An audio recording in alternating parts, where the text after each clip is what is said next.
වයි හැන්දෑව නිකයත් එක්ක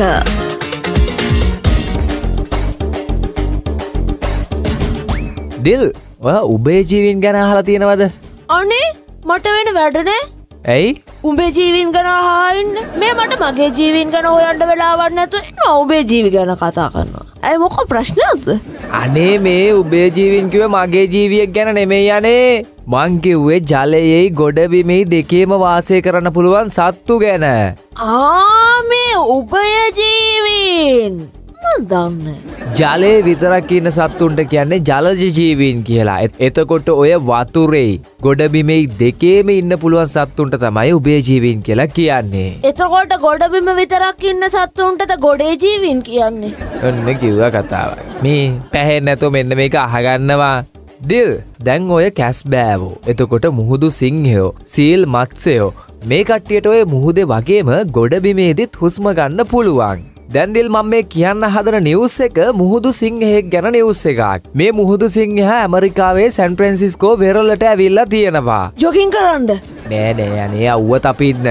කොහොම හරි ආයිත් මෙයා හැරිලා යන්න ගිහිල්ලා පාර පටලවගෙන වැඩේ පොඩ්ඩක් තැපලිලා කොල්ලා මුහුදු පැත්තට යනවා කියලා හිතාගෙන ගිහිල්ලා තියෙන්නේ ටවුන් එක පැත්තට.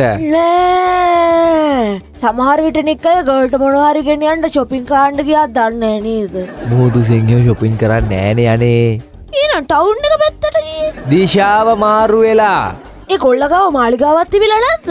මාලිගාවක් නෙමෙයි යන්නේ මාලිමාවක්. කොහොම හරි මේ විදියට මේ මුහුදු සිංහයා රට ඇතුළට හැතැක්ම දෙකක් විතර ඇවිල්ලා දිල්.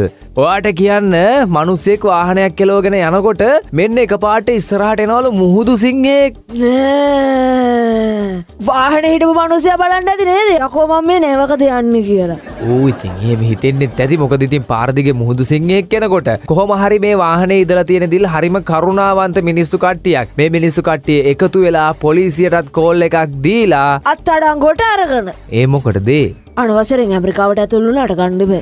අනේ එහෙම එකක් නෙමෙයි යන්නේ. පොලිසිය කට්ටියත් එක්ක එකතු වෙලා මේ මුහුදු සිංහයව ආයිත් වාහනේ පටවගෙන මුහුදට ගෙනහිල්ලා දාලා තියෙනවා. හැබැයි නික්කයියේ මට නම් පේන්නේ ඕක වෙනම කේස් එකක් විදියට.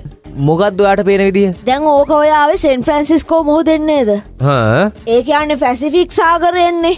ඕක ඔය ගොඩබිම හරහා ඇට්ලන්ටික් සාගරයට යන්න හදලා තියෙන්නේ. මොකද මුහුදෙන් ගියොත් පාස්පෝර්ට් බලනවානේ ඒගොල්ලන්ගේ විදියට. හොර පාරෙන් යන්න ගිය ගමන.